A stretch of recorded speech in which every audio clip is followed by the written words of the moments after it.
ಮಾನ್ಯ ಮುಖ್ಯಮಂತ್ರಿಗಳು 667 ಕೋಟಿ ರೂಪಾಯಿಯನ್ನ ಬಿಡುಗಡೆ ಮಾಡಿದ್ದೀನಿ ಅಂತ ಹೇಳಿದ್ದಾರೆ. ಯಾವುದೇ ಇನ್ಶೂರೆನ್ಸ್ ಕಂಪನಿಗಳು ದುಡ್ಡು ಸರಿಯಾದ ರೂಪದಲ್ಲಿ ಕೊಡ್ತಾ ಇಲ್ಲ. ಅದಕ್ಕಾಗಿನೇ ಇವತ್ತು ಪತ್ರಿಕಾ ಮಾಧ್ಯಮದ ಅದರಲ್ಲಿ ಕೇವಲ 86 ಕೋಟಿ ರೂಪಾಯಿ ಮಾತ್ರ ಅವರದೇ ಆದಂತಹ ದಾಖಲೆಗಳಲ್ಲಿ ವಿಮೆನೂ ಕೂಡ ಇವತ್ತು ಅವ್ರಿಗೆ ಸಿಗ್ತಾ ಇಲ್ಲ. ಅಂದ್ರೆ ಯಾವ ತರ ಇವತ್ತು ಮಲತಾಯಿ ದ್ರೋಹ ರೈತರ ಮೇಲೆ ಈ ಸರ್ಕಾರ ಮಾಡ್ತಾ ಇದೆ ಅಂತೇಳಿ.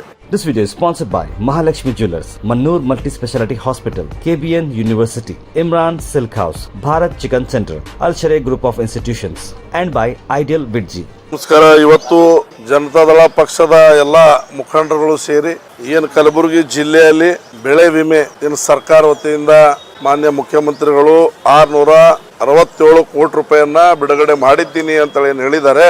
ಅದು ಕೇವಲ ಆಶ್ವಾಸನೆ ಆಗಿ ಉಳಿದಿದೆ.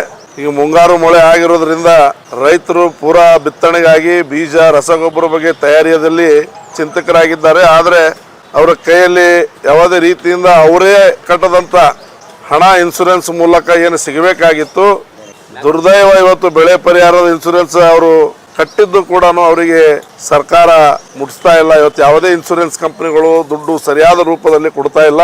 ಅದಕ್ಕಾಗಿನೇ ಇವತ್ತು ಪತ್ರಿಕಾ ಮಾಧ್ಯಮದ ಕಚೇರಿಯಲ್ಲಿ ನಾವು ಬಂದು ಇವತ್ತು ಪ್ರೆಸ್ ಮೀಟ್ ಮಾಡಿದ್ವಿ ಜನತಾದಳ ಪಕ್ಷದ ಎಲ್ಲ ಮುಖಂಡರುಗಳು. ಅದಕ್ಕೆ ಇನ್ನಾದ್ರೂ ಕೂಡ ಸರ್ಕಾರ 112 ಕೋಟಿ ರೂಪಾಯಿ ನಾವು ಮೊದಲನೇ ಹಂತದಲ್ಲಿ ಬಿಡುಗಡೆ ಮಾಡಿದ್ದೀವಿ ಅಂತ ಏನು ಹೇಳಿದ್ದಾರೆ. ಅದರಲ್ಲಿ ಕೇವಲ 86 ಕೋಟಿ ರೂಪಾಯಿ ಮಾತ್ರ ಅವರದೇ ಆದಂತಹ ದಾಖಲೆಗಳಲ್ಲಿ 86 ಕೋಟಿ ಮಾತ್ರ ಇಲ್ಲಿವರೆಗೆ ರೈತರಿಗೆ ತಲುಪಿದೆ. ಅದು ಯಾವುದೋ ಕಾರಣ ಇನ್ನ ತಲುಪಿಲ್ಲ ಅಂತ ಹೇಳ್ತಾ ಇದ್ದಾರೆ. ತಲುಪಿಲ್ಲ. ಆದರೆ ದಯಮಾಡಿ ನೀವೇನು ಮಾತು ಕೊಟ್ಟಿದ್ರೆ ಅದನ್ನ ಉಳಿಸ್ಕೋಬೇಕು. ಯಾಕಂದ್ರೆ ಮುಂಗಾರು ಮಳೆ ಪ್ರಾರಂಭವಾಗಿದೆ. ಬಿತ್ತನೆಗಾಗಿ ರೈತರು ತಯಾರಿದಲ್ಲಿದ್ದಾರೆ. ಆ ಹಣವನ್ನ ಅವರಿಗೆ ಏನಾದರೂ ಸರಿಯಾದ ಸಮಯದಲ್ಲಿ ಅವರ ಕೈಯಲ್ಲಿ ಸಿಕ್ಕರೆ ಅವರಿಗೆ ಬೀಜ ರಸಗೊಬ್ಬರ ಖರೀದಿ ಮಾಡಲಿ ಅನುಕೂಲ ಆಗಲಿದೆ.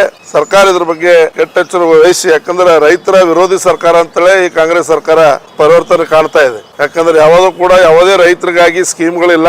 ರೈತರು ಕಟ್ಟದಂತ ವಿಮೆನೂ ಕೂಡ ಇವತ್ತು ಅವ್ರಿಗೆ ಸಿಗ್ತಾ ಇಲ್ಲ. ಅಂದ್ರೆ ಯಾವ ತರ ಇವತ್ತು ಮಲತಾಯಿ ದ್ರೋಹ ರೈತರ ಮೇಲೆ ಈ ಸರ್ಕಾರ ಮಾಡ್ತಾ ಇದೆ ಅಂತೇಳಿ ನಾವು ತಮ್ಮ ಮಾಧ್ಯಮ ಮೂಲಕ ತಾವು ತೋರಿಸ್ಬೇಕಂತೇಳಿ ನಾನು ಹೇಳಲು ಇಚ್ಛೆ ಪಡ್ತಾ ಇದ್ದೀನಿ. ನೆಟೆ ರೋಗದಿಂದ ಲಕ್ಷಾಂತರ ಗಂಟೆ ಬೆಳೆ ಇವತ್ತು ನಷ್ಟ ಆದ್ರೂ ಕೂಡ 1 ರೂಪಾಯಿನೂ ಕೂಡ ಪರಿಹಾರ ಇಲ್ಲಿವರೆಗೆ ಸರ್ಕಾರಕ್ಕೆ ಕೊಡಕ್ಕಾಗಿಲ್ಲ. ರೈತರ ಸಂಘದ ಜೊತೆ ನಾವು ಕೂಡ ಕೈ ಜೋಡಿಸಿ ಹೋರಾಟ ಮಾಡಿದಾಗ ನೀವು ಆಶ್ವಾಸನೆ ಕೊಟ್ಟಿದ್ರಿ ಮಾನ್ಯ ಮುಖ್ಯಮಂತ್ರಿಗಳೇ.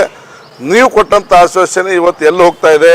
ಇವತ್ತು ಇಲ್ಲಿನ ರೈತರಿಗೂ ಬಹಳ ಕಷ್ಟದಲ್ಲಿದ್ದಾರೆ. ಅದಕ್ಕೆ ದಯಮಾಡಿ ನೀವು ಕೊಟ್ಟಂತ ಮಾತು ಉಳಿಸ್ಕೋತೀರಿ ಅಂತೇಳಿ ನಾವು ಅನ್ಕೋತೀವಿ. ಇನ್ನಾದ್ರೂ ಕೂಡ ಅತಿ ಶೀಘ್ರದಲ್ಲಿ ಕೇವಲ 10 ಅಥವಾ 15 ದಿನಗಳ ಒಳಗಾಗಿ 667 ಕೋಟಿ ರೂಪಾಯಿ ಅವರು ಕಟ್ಟದಂತ ಇನ್ಶೂರೆನ್ಸ್ ಹಣ ರೈತರಿಗಾಗಿ ತಾವು ಕೊಡಬೇಕಂತ ನಾನು ಆಗ್ರಹ ಮಾಡ್ತಾ ಇದ್ದೀನಿ ಸರ್ಕಾರ. This video is sponsored by Mahalakshmi Jewelers, Mannoor Multi-Speciality Hospital, KBN University, Imran Silk House, Bharat Chicken Center, Al Sharia Group of Institutions, and by Ideal Vidji.